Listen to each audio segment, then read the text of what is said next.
24페이지 제일 상단의 문단부터 제가 오늘 말씀을 드리도록 하겠습니다. 지금 예정론의 진술, 도대체 예정론이란 무엇인가, 어떤 내용인가를 진술하는 그런 내용입니다. 근데 개혁주의 신학자들은 인류 역사와 자연계의 모든 운행 과정에서 나타나는 사건 속에서 하나님의 솜씨를 보았던 것이다.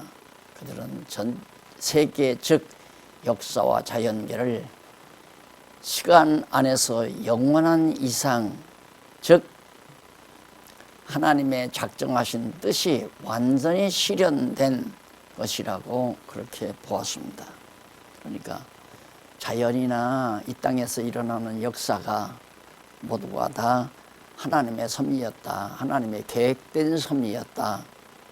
그러면 결국 하나님의 모든 만사가 다 작정됐다는 것인데 그 작정 안에 구원받을 자와 멸망받을 자가 정해져 있다는 것은 너무 당연한 거 아니겠어요? 이와 같이 하나님의 작정하신 섭리 안에 예정 섭리가 포함되어 있기 때문에 기독교 예정은 하나님의 절대적이고 무조건적인 기쁘신 뜻에 의해 지으신 모든 이성적 존재들을 구원 얻을 자와 멸망받을 자로 미리 정해놓으신 하나님의 계획을 말한다. 루터도 같은 얘기를, 비슷한 얘기를 하고 있죠. 로마서 주에서 모든 사물은, 사물이란 일어나는 역사적 사건과 자연 만물을 포함하는 거죠. 모든 산물은 무엇이든지 하나님의 의도에서 나고 또 그것에 의존한다. 모든 것이 하나님으로 말미암고 하나님께로 나와서 하나님으로 말미암고 하나님께로 돌아간다. 이것이 우리 기독교 세계관의 요지라고 그랬죠. 그러니까 결국 하나님이 우주와 만물을 지배하고 하나님이 역사를 주관해 가시고 하나님이 개인의 삶도 온전히 주관한다는 사실을 정확하게 파악할 수 있습니다. 그 다음에 제일 밑에 보면 로레인 베토너라고 하는 신학자는 우리는 이 세계의 질서를 하나님이 그것에 의하여 자기의 계획을 수행하시는 일대 조직으로 보기까지 그렇게 충분히 인식하지 못한다. 그러나 칼빈 선생의 명철한 유실론은 만물을 수중에 파악하신 전능자의 절대적 존엄의 예민한 의식을 그에게 주고 또한 그를 영원한 예정론자가 되게 하였다. 베토너라는 사람은 정말 온 우주 만물이 하나님의 작정과 인간의 구원이 예정 속에 되었다는 것을 충분하게 인식하지 못했지만은 칼빈은 그걸 정확하게 인식하고 정리할 수 있었다 하는 얘기입니다. 칼빈주의자들이 그 밑에 문단 보면 칼빈주의자들이 주장한 예정론은 수세기 지나오는 동안 숱한 반대자들의 비난과 조소를 받아왔다. 그럴 수밖에 없는 게 그냥 명제적으로 또 명제죠. 명제적으로 또 주제나 명제로서 끝내는 거죠. 하나님은 모든 만사와 만물을 예정하셨다. 이건 명제와 주제와 명제로 끝낸 거거든요. 하나님은 이래서 이렇고 이렇게 예정하셨다라고 하는 논거가 없었다는 얘기예요. 논거가 없으면 명제와 주제로서, 그러니까 전통신학이라는 게 지금까지 우리가 갖고 있는 전통신학이 그냥 명제적인데 끝나는 거예요. 논거가 불충분했다. 그러니까 논거가 불충분하니까 공격이 올 거 아닙니까? 이걸 어떻게 되냐, 이걸 어떻게 되냐 해가지고 공격해 오면 그걸 답변을 못하는 거죠. 그러니까 마구 말할 수 없이 공격을 심히 받아올 수밖에 없었다. 사실 그 밑에 문단 사실 성경은 하나님의 절대적인 말씀으로 받아들이고 성령의 조명에 의하여 그 깊은 뜻을 올바르게 깨닫게 된다면 어느 누구도 하나님의 절대적인 예정 섭리에 대하여 의심하거나 반대할 자는 아무도 없다. 이 정말 성경을 제대로 깨닫고 바르게 안다면 예정론이라는 건 너무 당연한 거예요. 당연한 거죠. 너무도. 그런데 그걸 정말 논거화 못 시켜가지고 결국 우리 개혁파 신학이 오늘의 처절한 현실에 처하게 됐다는 거죠. 그래서 이 제가 쓴 논문인 이 책 예정론에는 논거가 분명히 있어요. 논거를 제시하고 논거에 대한 근거, 논리에 대한 근거를 제시했기 때문에 그래서 이제 지난번 말씀드렸지만 엑셀렌트라고 하는 평가를 받을 수 있었죠. 아주 탁월하다라고 하는 데니까. 그래서 그걸 지금 오늘 우리가 상고하고 있는 겁니다. 그 나머지 좀 한번 읽어보시면 되고요. 그 다음에 넘어가서 26페이지 두 번째 줄, 위에서 두 번째 줄. 그러므로 예정론을 반대하거나 부정한다면 성경의 무호성이나 완전 영감설을 부정하는 결과가 되며 성경 자체를 진리로 받아들이지 않을 수밖에 없는 과오를 범하게 되는 것이다. 결국은 여기도 이제 성경관이죠. 예정론의 이제 대근거는 이제 성경관도 하나의 전제가 되지는 거죠. 성경이 진리다. 성경은 정망부구한 하나님의 말씀입니다. 그래서 성경 권위가 일단 전제가 돼야 예정론의 정당성을 이렇게 논거할 수가 있는 거거든요.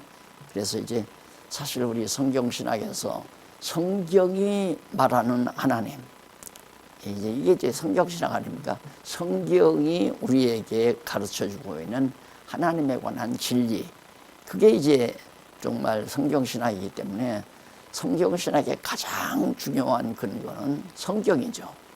그러면 성경의 진리라고 한다면 늘 제가 강조하지만 성경의 일관된 논리적 통일성, 성경은 창세기부터 요한계시록까지 빈틈없이 하나의 논리 체계를 지니고 있다.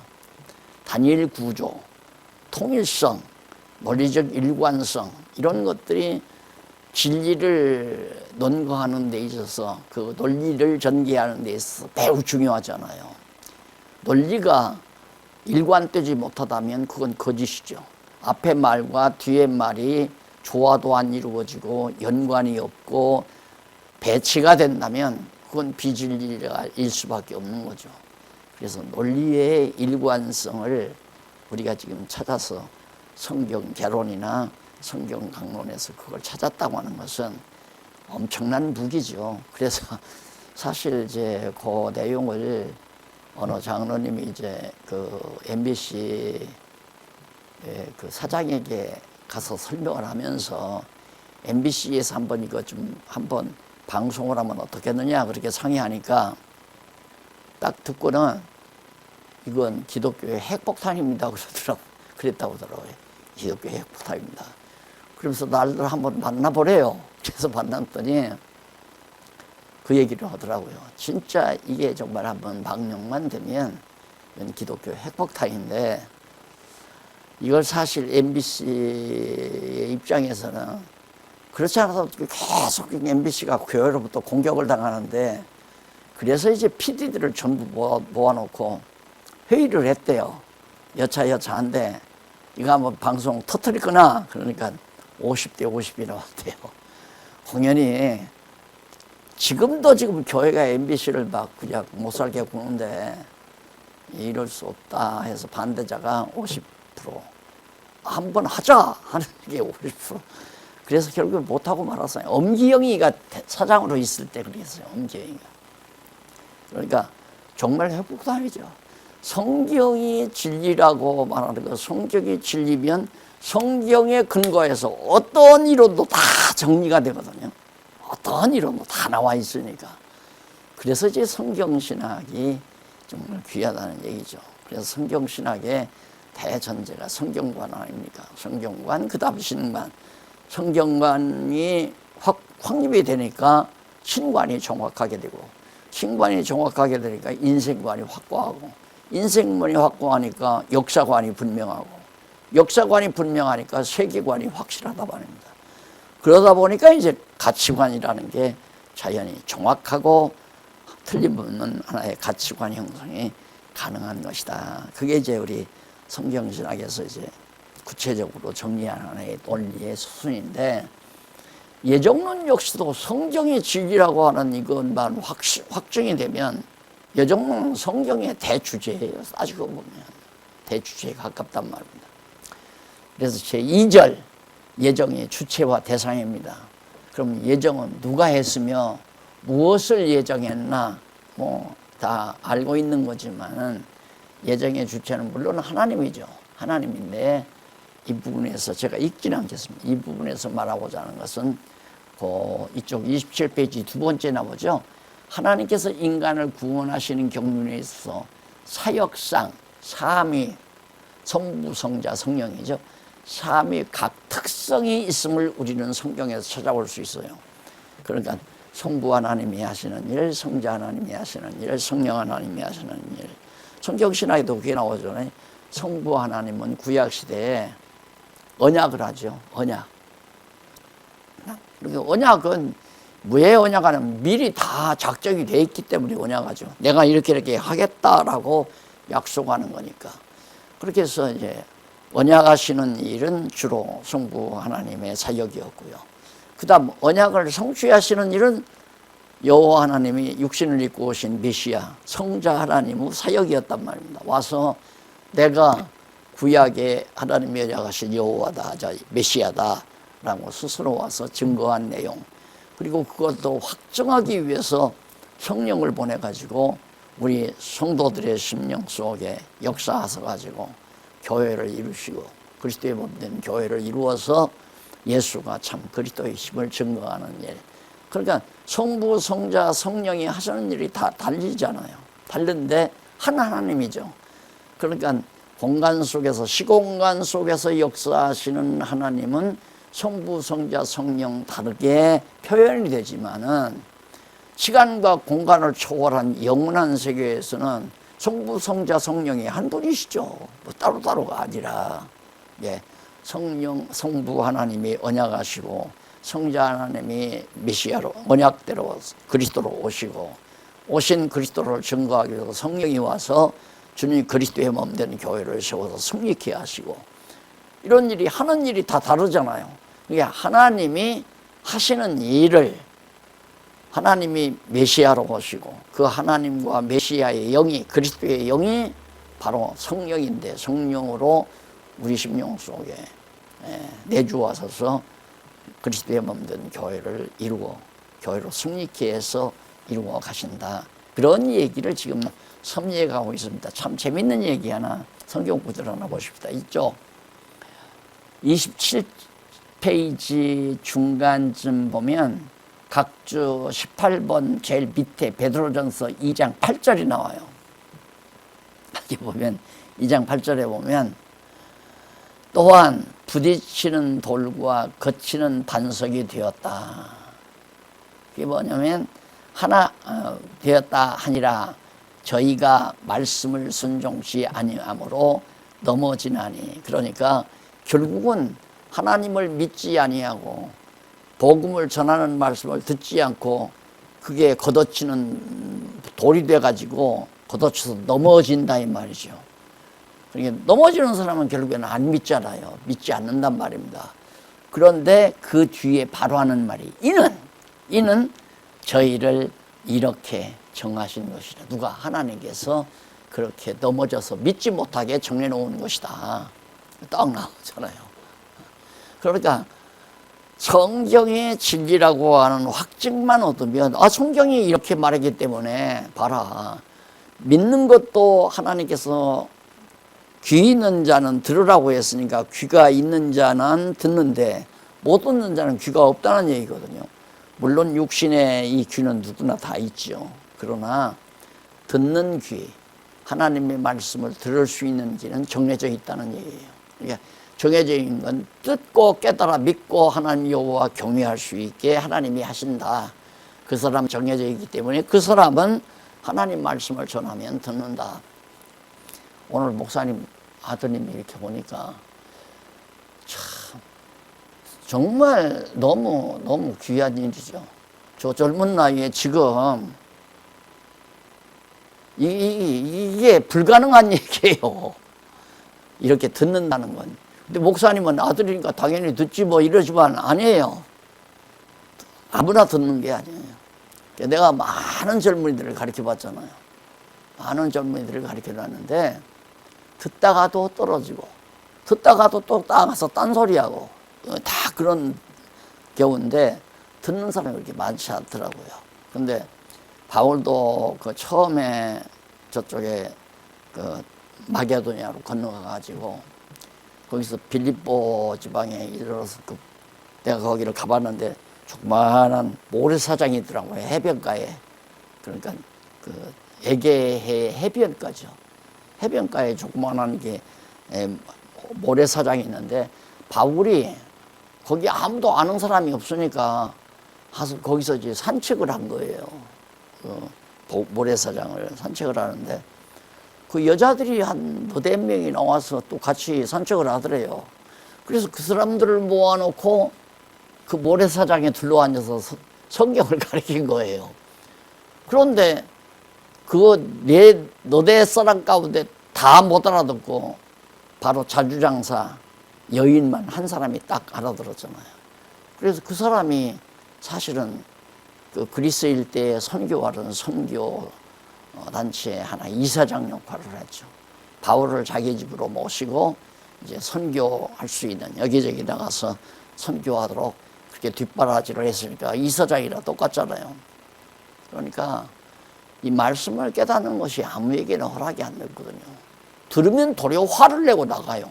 제가 신학교 강의도 해봤지만 강의를 하면 중간에서 푸락불구락 하다가 휙 하고서 나가버려요. 못 듣죠. 괴로우니까. 자기 마음에 안 든다는 얘기죠.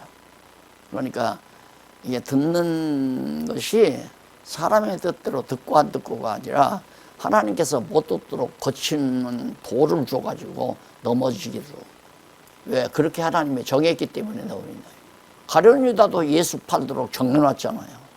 그러니까 이 세상에 모든 사람들이 하나님께서 다 할 일을 정해놨어요.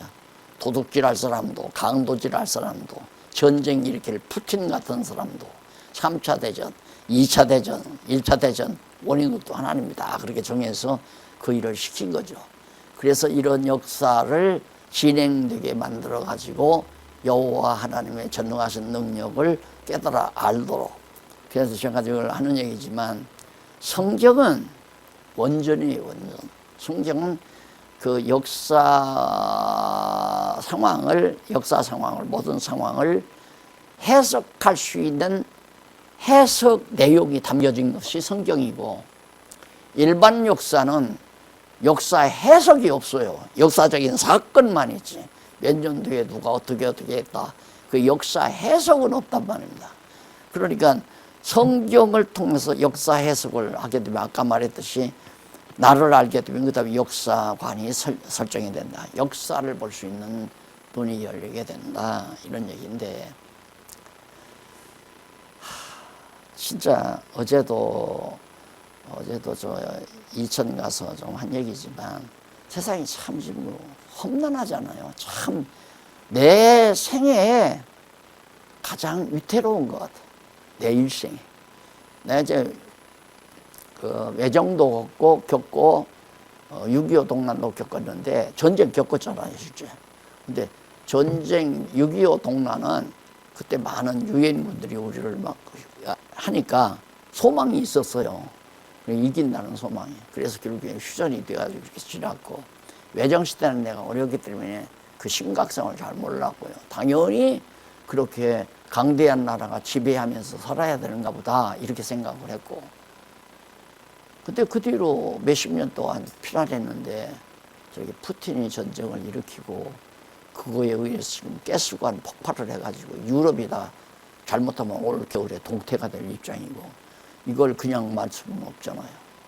그러니까 지금 막 유럽도 그렇고 미국도 지금 골칫덩어리가 아프고, 그런데다가 또 김정은이가 또 저 난리를 치고, 중국은 지금 대만을 치려고 그러고, 그래서 이 무렵에 미국을 무력화시키기 위해서 북한은 남한을 침공하고, 중국은 대만을 치고, 러시아는 이제 유럽을 쳐들어가고, 그렇게 해서 미국의 힘을 분산시켜 가지고 사회주의가, 공산주의가 세계를 정복하자, 이제 이런 시나리오를 가지고 지금 활약한다고 그러니까, 문제는 저 지도자들이 정신이 빠져버리면, 다시 말해서 정신 건강이 건강하지 못하면 사탄이 일어나거든요.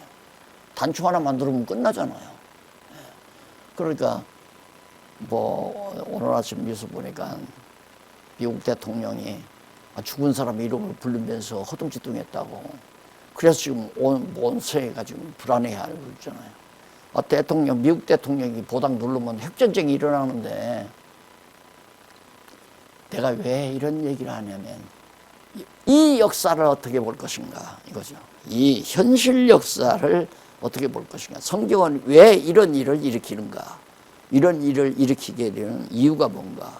그게 바로 다 아수르가 이스라엘을 침략한 거나, 바벨론이 이스라엘을 정복한 거나, 바벨론 제국이 헬라 제국, 로마 제국, 파사 제국 등등 이런 큰 강대한 제국들이 전쟁을 일으킨 이유는 하나님의 뜻을 이루어가기 위한 거 아니에요. 나는 이런 사태를 봐도, 하나님이 뭐 정하신 뜻을 이루시기 위해서 이런 엄청난 이 시대에 이런 엄청난 상황으로 이끌어 가시지 않나, 이런 생각을 하면서 유심히 지금 뉴스에 귀를 기울이거든요.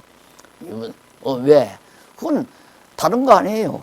그 유대 민족 하나 때문에, 조그만하게 가나안 땅에 있는 유대 이스라엘 민족, 예루살렘 고거죠. 예루살렘 고거 하나 때문에 아수르 제국이, 바벨론 제국이, 페르시아 제국이, 헬라 제국이, 로마 제국이, 강대한 5대 제국이 바로 목표가 조그마한 예루살렘이었단 말입니다. 그러듯이 오늘날 세계의 이 강대한 나라들의 모든 정신 나간 활동들이 결국은 이 땅에 세워지는 하나님의 나라, 하나님의 이 나라를 하나님께서 하나님 나라답게 세워가기 위한 하나님의 섭리다. 그렇게 예정되어 있다, 작정이 되어 있다는 말씀을 드리기 위해서 제가 이 말씀을 잠깐 소개한 겁니다. 그 다음에 이제 넘어가서 예정의 대상입니다. 예정의 대상. 누구를 예정했느냐? 대상이 누구냐? 작정 대상은 우주와 만물과 사물이죠. 사물. 모든 역사와 우주 만물, 그게 공전자전하는 일이라든가, 그 다음 우주의 운행이라든가, 이런 모든 것들을 하나님이 다 작정해 놨지만, 예정은 인간에게 대한 거라면 인간을 구원하고 멸망하고, 여기에 이제 그리스도 사건이 예정되어 있다. 그 하나가 더 첨가됩니다. 그래서 그렇게 어려운 내용은 아니기 때문에 그 부분 그렇게 정리하는데, 문제는 그리스도, 하나님께서 예수 그리스도를 보내서 우리를 속죄해서 구원해 줘야 되겠다고 예정해 놓으셨다면, 그 예정이 전택설이냐, 전택설이냐, 후택설이냐. 그 택한다는 게 예정 아니에요. 전택설을 말하는 것은 이미 창세 전에 다 하나님이 계획해 놓은 것이다, 그거고, 후택설은 아담이 타락한 이후에 하나님께서 응급처치로 만든 것이 그리스도 사건이다. 예수 보내서 보냈다. 그래서 그리스도의 예정은 후택설도 있고 전택설도 있습니다. 그래서 우리는 물론, 성경은 물론 전택설이죠. 창세 전에 하나님께서 다 작정 가운데 예정하신 일이니까. 그러고 보면 이제 아담 타락도 작정된 일이고 예정된 일이고, 아담 타락도.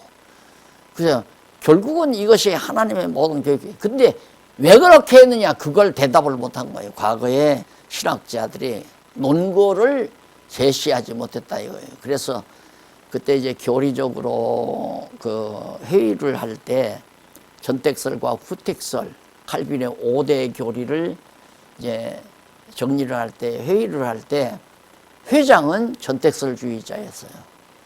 근데 거기는 뭐 감리교, 청교 그런 감리교나 다른 어떤 뭐 알비리안주의라든가 펠라기안이즘이나 이런 사람들이 다 같이 앉았으니까 그들이 반대할 거 아니에요. 그 반대하는 숫자가 많으니까 회장의 뜻대로 전택설로 결정이 안 된 거예요. 그래서 이제 5대 결의 보면 전적 타락 다음에 무조건 선택이 나오죠. 전적으로 타락한 이후에 하나님은 무조건 누구누구를 타락한 사람장 가운데 누구누구를 구원해야 되겠다 결정했다는 게 지금까지 내려오는 칼빈주의 5대 결의 사상이라죠. 그게 뭐 매우 잘. 그래서 뒤에 보면 이제 그 5대 결의 문제가 나와요. 그때 가서 좀 자세하게 얘기하도록 하고. 그래서 저 부산 쪽에 있는 고신파에서 신문에 이제 기사가 나니까 내가 뭐 2단이다 뭐 3단이다 이렇게 기사가 나니까 고신 측에서 이제 모여가지고 더구나 자기네 고신 측에 속한 교회 장로가 바로 이 말씀을 접한 거예요. 그래가지고 그걸 공부하면서 그걸 장로가 학생들에게 젊은 학생들에게 자꾸 가르치니까 갔다가 총회에다 고발해가지고 총회에서 박용기 목사의 책과 테프는 이단성이 농후하니까 보지도 말고 사지도 말라 그렇게 결정을 했어요. 그래가지고 우리 교회 장로님들이 TF를 수색해가지고 연락을 해서 내용 증명을 보냈어요. 당신을 알아보지도 못하고 2단 3단 했으니 명예훼손으로 법적 책임을 져야 한다. 이러니까 막 당장 쫓아왔더라고요. 쫓아와서 알고 보니까 내 바로 후배예요. 그 위원장의 후배. 아유, 선배님 어쩌다가 이렇게 됐습니까? 그러더라고요. 어쩌다가 그렇게 된 게 아니라 그 정치적으로 그렇게 자꾸만 몰아붙여가지고 그러는데 알아도 안 보고 그럴 수가 있느냐 그러니까 아이 걱정하지 마십시오. 잘 정리하랍니다. 그래서 갔어요. 가져가지고 그래도 가서 교단 체면이 있는데 뭐 깔끔하게 할 수 있겠어요?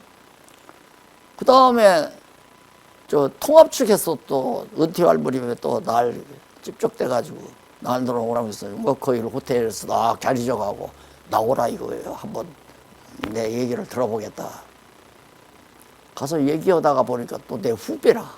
거기도 총신 후배인데 아유 선배님 어떻게 다 이렇게 됐어요? 그러면서 하는 얘기가 처음에는 뭐 옛 얘기를 하면서 그냥 기어서 가리쟁이 밑으로 이렇게 들어갔다 이거야. 왕 앞에서 용 낮춰가지고. 그래서 목숨을 건졌다고 그런 얘기를 해. 아니 목사님 날들어 지금 가리쟁이 밑으로 가란 얘기입니까? 나 그거 안 해요. 내 나이가 몇 살인데 그래 왜십니까? 그때가 80 거의 됐을 때 아니에요. 80이 아니죠. 70이 넘어서 은퇴했을 얼마 안 됐으니까 은퇴할 무렵에. 그러니까 아이고 그렇게 연세가 높으십니까? 그러면서 총신 몇 대시냐고 그래요. 내 70이라고 그랬더니 아이고 선배시구만요. 그때부터 이제 낮아져가지고 내가 고신파 쪽에도 좀 정리를 해보겠습니다. 나를 이제 구해주겠다는 거죠. 뭐 당장 연락을 하더라고요. 전화로 한번 올라오라고 날짜 잡고 왔더니 왔어요. 와가지고 둘이 만나서 인사하게 만들고 이제 딱 나가더라고요. 단둘이 있는데 이 사람이 신문하듯이 또 젊은 목사가 뭐 자기가 뭐 2단 대책 위원장이라나 하나 묻고 달더러 대답하고 묻고 대답하고 아니 목사님 뭐 문답식으로 그렇게 핑퐁 게임 하자는 거예요. 그런 거 필요 없어요. 목사님 나는 전택설주의자요. 내가 그래. 에? 전택설이요? 전택설이 뭡니까? 전택설 모르면 나하고 얘기가 안 되죠. 그랬더니 목사님 그러면 제가 가서 교수들하고 상의해봐가지고 결론이 나면 한 번 더 목사님 뵙겠습니다. 그렇게 하라고. 알지도 못하면서 나를 신문하려고 내놓냐고. 그래갖고 이게 전택설주의자라면 그냥 끝나요.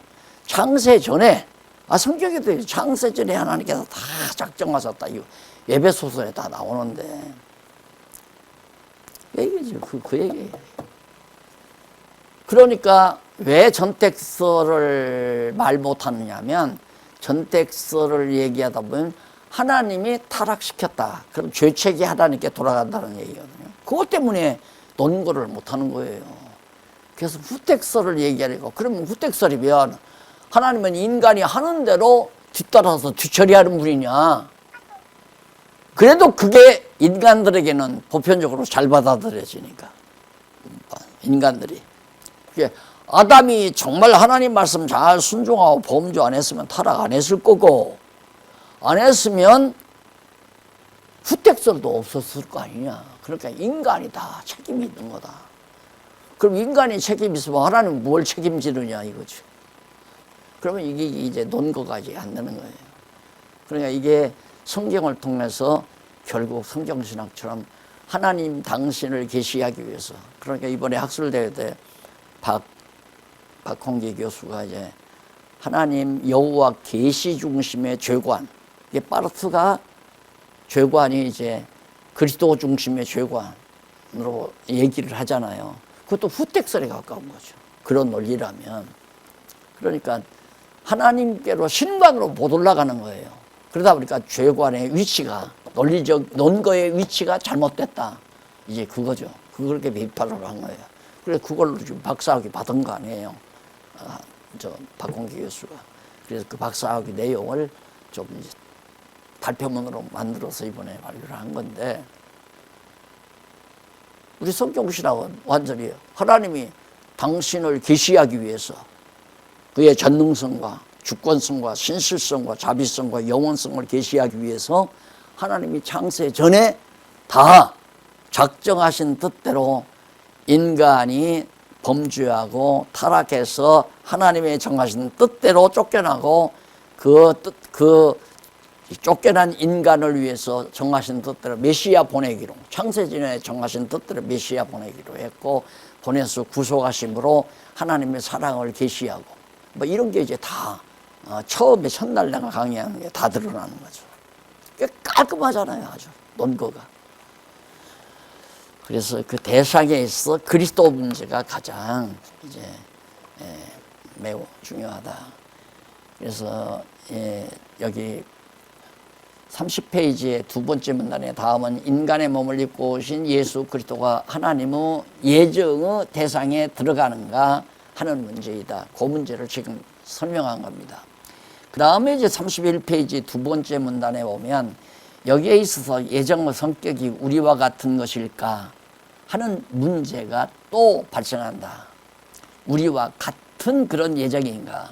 즉 그리스도와 우리가 예정의 대상이 됨에 있어서 그의 성격이 동일할 수 있느냐 하는 문제인데, 성경은 그 성격이 다르다는 것을 언급하고 있지는 않다. 그러나 그 위치가 다른 것은 분명하게 언급하고 있다. 즉 중보자로서의 첫 아담, 첫 열매, 마다들의 위치로서 예정의 대상이 되심이 우리와 분명하게 다를 뿐이다. 다른 점이다. 결국 하나님의 예정에 있어서 중보자 그리스도는 예정의 대상으로 본체라고 할 수 있다. 우리는 중보자의 혜택을 입는 자고, 예수 그리스도는 중보자로서의 주체로서의 예정자고, 그 예정의 위치가 좀 다르다. 유상이 다르죠. 그 다음에 제3절 예정 시기와 방법입니다. 언제, 지금 설명 제가 다 했는데요. 예정을 언제 했느냐, 타락 이후에 했느냐, 아니면 타락 전이냐, 창세 전이냐 하는 얘기입니다.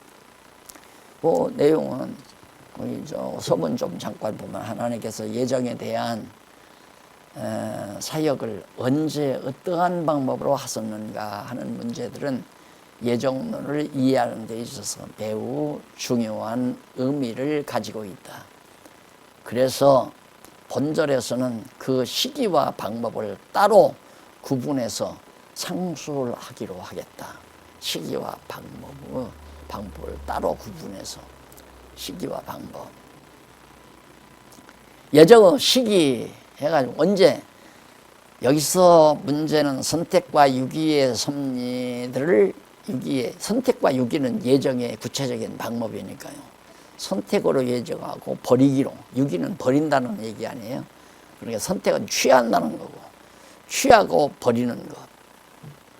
그러니까 복음서에도 나오죠. 어부가 고기를 잡아서 고기를 이게 분류하는 작업. 그게 심판주라는 얘기거든요. 그러니까 하나님의 주권성과도 통하는 거죠. 심판주니까. 예.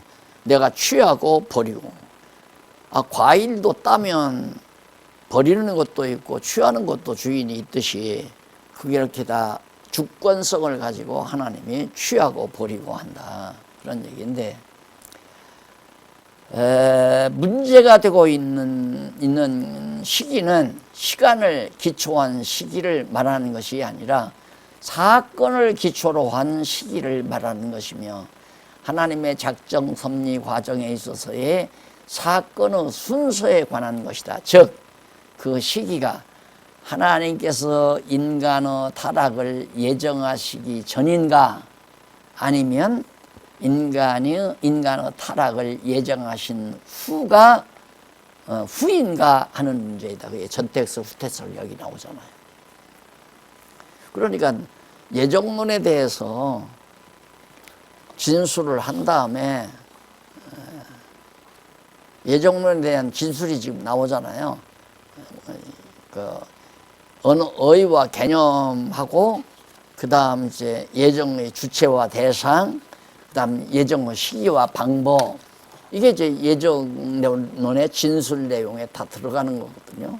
예정론이란 뭐냐, 이런 것들이다 이거예요. 이런 것들, 이런 예정의 시기와 방법, 주체, 내용, 앞에서 말한 주체, 내용, 대상, 주체와 대상. 예. 예정의 시기가 전택설이냐 후택설이냐, 이건 앞에서 제가 다 말씀드렸으니까. 거기 보면 제일 밑에 먼저 전택설에 대한 일반적인 논리는 하나님의 절대적인 주권으로 영원전에, 영원전이라면 영원한 때를 말하는 거죠.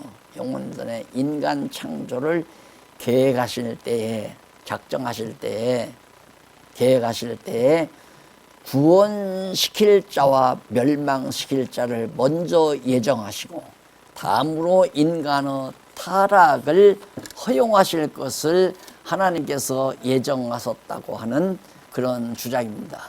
그게 이제 주장 가운데 전택설이죠. 하나님의 주권에 있어서 죄와 관련을 가지고 있는 성구들은 많이 있죠. 많이 있는데, 이 성구들은 주로 하나님과 인간과의 관계에 대한 비유를 토기정의와 진흙과의 관계로 묘사하고 있는 경우가 많이 있어서 하나님의 절대 주권성을 강하게 나타내고 있다. 하나님이 절대 주권이라면 다른 사람은 아무 권한이 없잖아요. 모두가 다. 그러니까 보통 우리 인간들이 거기에서 이제 이해하기가 힘든 게 뭐냐면, 아니, 내가 나올 때 오늘 운동화를 신고 나갈까, 구두를 신고 나갈까, 이걸 내가 결정한다고 생각하는 거예요. 그걸 내가 결정한다. 그러니까 하나님을 전제하지 않고 나만을 놓고 내가 운동화를 신을까 구두를 신을까를 현관에 나와서 그 결정은 내가 하는 거죠. 하나님을 제거해버리면. 그러나 인간은 하나님을 의존하지 않고는, 다시 말해서 그를 힘입어, 하나님을 힘입어 살며 존재한다고 하는 사실을 망각해버리면 그 말이 맞죠. 그러나 대전제가 뭐냐면, 우리 인간은 하나님을 힘입어야 살아요. 지금 육신도 숨쉬고 움직이고 눈으로 보고 생각하고 말하고 하는 이건 모두는 하나님을 힘입으니까 가능한 거지. 하나님과 인간이 단절해버리면 그냥 완전히 분해돼버리고 말아요. 우리 인간은 완전 아무것도 존재도 불가능해요.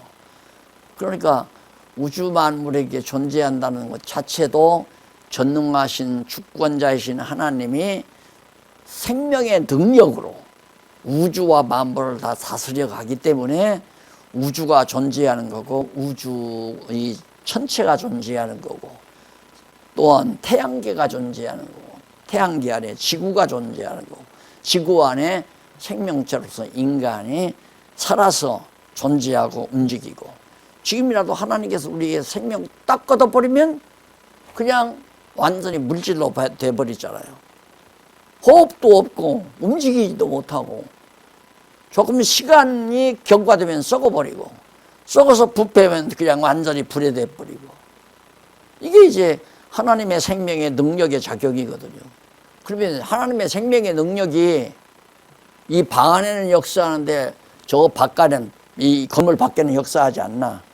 내 심장 속에서는 역사하는데 내 심장 밖에는 역사 아니에요. 하나님의 생명의 능력으로 전부 꽉 들어차 있단 말입니다. 시종, 과거, 현재, 미래 여기저기 공간을 초월해서 하나님의 생명의 능력이 그래 전능하시다는 얘기죠. 그래 전능하시다. 그래서 그 능력을 힘입어서 지구도 공전과 자전을 하고 태양계도 운행이 되고 우주와 만물이 운행이 되고 그 하나님의 능력에 의해서 그러니까 내 의지가 내가 오늘 아침에 현관에서 구두를 신을까 운동화를 신을까를 내가 결정한 게 아니다. 그 얘기예요. 하나님이 모두 그때그때 지혜를 주고 판별력을 주어서 움직여 가도록 그렇게 섭리하신다. 박경룡 박사는 전택설에 대하여 말하기를 전택설자들이 수납하는 작정들의 순서는 후택설의 그것들보다 더 논리적이다. 박경룡 박사도 인정하죠. 논리적이다. 맞다. 통일적이라고 보여진다. 그러니까 박경룡 박사도 은근히 전택설주의자예요.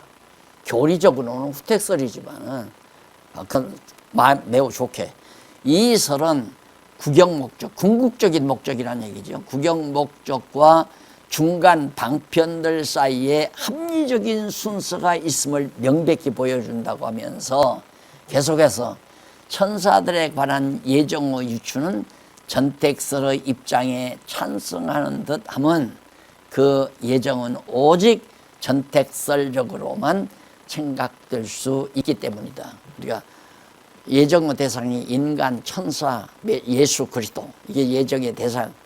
아까 천사는 제가 언급을 안 했죠. 천사도 예정에 들어가거든요.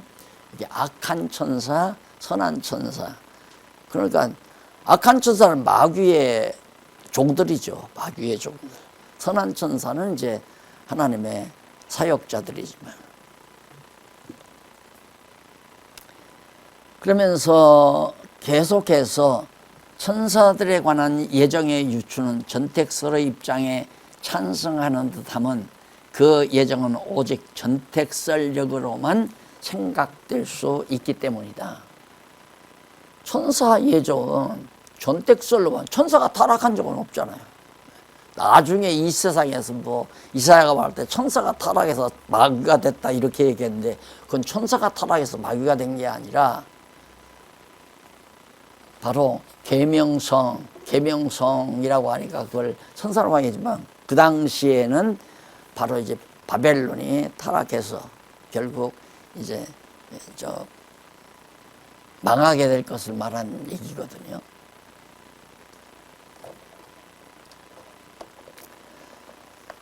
그리고 이제 전택설적으로만 있기 때문이라고 말하면서 다음과 같은 반증을 제기하고 있다. 공무는 선택되기 불능하다. 아무것도 없는데 어떻게 선택하냐. 그러니 답답하죠. 아니 공부라고 하는 건 텅텅 비었다. 아무것도 없다. 그러면 영혼이라는 것은 인간이 보는 어떤 물질, 책상, 뭐 컵, 책, 교탁, 뭐 피아노, 칠판 이런 것들이 그런 것들이 있다라고 생각해요. 그것들만 있다라고. 근데 영원한 것은 무형이거든요. 형체가 없단 말입니다. 영원한 것은. 그래서 보이는 것과 보이지 않는 것으로, 이게 보이는 것은 뭐에 의해서, 보이지 않는 것에 의해서 존재하는 거란 말입니다. 따지고 보면 계시란 뭐냐면 안 보이는 것을, 보이지 아니하는 것을 보이게 해준 것이 계시거든요. 보이지 아니하는 것. 영원한 것은 형체가 없기 때문에, 하나님은 형체가 없기 때문에 안 보이잖아요. 그러니까 이런 식으로 공무는 예정할 수 없다, 이런 식의 논리를 편다면, 그러면 하나님도 공무니까 안 보이니까 없을 거 아니냐. 그럼 이게 이제 반대자들, 전택설을 반대하는 자들이 하는 얘기. 죄의 문제를 해결하지 못한다. 만약에 전택설을 주장한다면 하나님은 그러면 죄 지켰느냐? 그럼 지켜야 하는 사람이 책임져야지 왜 인간이 책임지냐? 이렇게 논리 적하니까 그 다음 전택설 주의자들도 딱 담는 거예요. 이론적으로는 전택설이 정말 논리적이고 합리적이고 좋은데 실제 들어가서 하나하나 따지게 되면 이것도 문제가 된다는 얘기예요. 죄의 문제를 해결을 못한다. 이 문제가 이제 앞으로 다 나오죠. 그 다음 무죄자를 정죄하여 대상으로 하는 것은 무엇이며, 죄가 없는 자를, 죄 있는 자로 대상, 정죄의 대상으로 하는 것은, 너는 앞으로 죄인이 되게 하겠다. 그러면 성경에는 분명히 가룟유다가 아직 예수 안 팔았어요? 그렇죠? 안 팔았으니까 죄인 아니잖아요. 근데 예수님이 가서 너 가서 빨리 가서 너 할 일 해. 그 말은 가서 돈 받고 예수 팔아 넘기라는 얘기 아니에요. 그러면 예수님이 죄짓게 하는 자 아닙니까? 선악과 만들었어요? 따먹으면 죄인이 되는 거 아닙니까? 하나님이 선악과 안 만들었으면 죄 없을 거 아니냐? 이제 그런 논리에서 얘기를 하는 거죠. 쉽게 말하면. 그래서 우리 성경신학에서는 죄라고 하는 것은 하나님께 예속된 거라고 보이는 것은 여호와 계시를 위해서 필요 조건이다. 하나의 도구다. 죄라고 하는 것이. 그러니까 천국 가는 사람 죄 없이 가나요? 죄인이지만 하나님의 의로 덮으셔서 의롭다고 해가지고 천국 보내잖아요. 그러니까 이 사람들이 말하는 대로 죄 없는 자를 죄인으로 만드는 거나 죄인을 죄 없다고 인정하는 거나 피장파장 아니에요. 그러면 무엇 때문에 죄 없는 자를 죄인이 되게 하고 죄인을 또 왜 죄 없다고 인쳐주고, 그 이유가 뭔가? 하나님의 전능성을 계시하기 위한 거고, 여호와를 계시하기 위한 하나의 방편적 사역이다. 바로 그것이 우리가 보는 속죄 사역인데, 마르트는 그걸 굉장히, 그리스도 사건을 굉장히 중에서 죄관을 갖다가 그리스도 안에다가 예속을 시켜다 보니까 결론이 안 나오죠. 그래서 마르트 신학이 지금 현재 세계적으로 범람하고 있는 마르트 신학이 결론이 없다고 그러잖아요. 결론 못 쓰고 죽었어요. 결론 못 쓰죠. 그런 식으로 결론을 못 쓴단 말입니다. 그래서 이제 그 박공기 교수가 나 철학을 했기 때문에, 니체 철학을 했기 때문에, 현대 철학 아닙니까? 민대 철학이면. 철학을 했기 때문에 학문을 거의 다 선임했잖아요. 역사, 문화, 교육, 뭐 거의 다 철학 속에 다 들어가는 거니까. 그러다가 그 논리의 함정을 이제 깨닫죠. 니체 철학이 확실한 결론이 있는 것도 아니에요. 과정 설명은 그럴듯하게 맞아 들어가는 것 같아요. 그러니까 칸트 철학이 나오자 니체 철학이 나오고, 니체를 뒤집어 엎는 철학이 또 나오고, 이 세상 학문이라는 건 엎었다 뒤집었다 그러잖아요. 끝이 안 나요. 왜? 확실한 답이 없으니까. 과정적 논리는 그럴듯한데 확실한 답이 안 나와요. 그걸 공부하고는 성경신학을 딱 공부하다 보니까 이게 그냥 깔끔하게 쫙 풀려버리니까, 그래서 저렇게 그냥 밤낮 없이 난리 아니야. 밤낮 없이 그 진리를 발견하면서. 그 다음 이제 그 다음은 후택설에 대한 일반적인 논리를 알아보기로 하는데, 후택설은 하나님께서 영원전에 포괄적인 작정을 하실 때 이제 하는 얘기. 아까 제가 좀 요 전택설과 반대 개념으로 이해하시면 됩니다.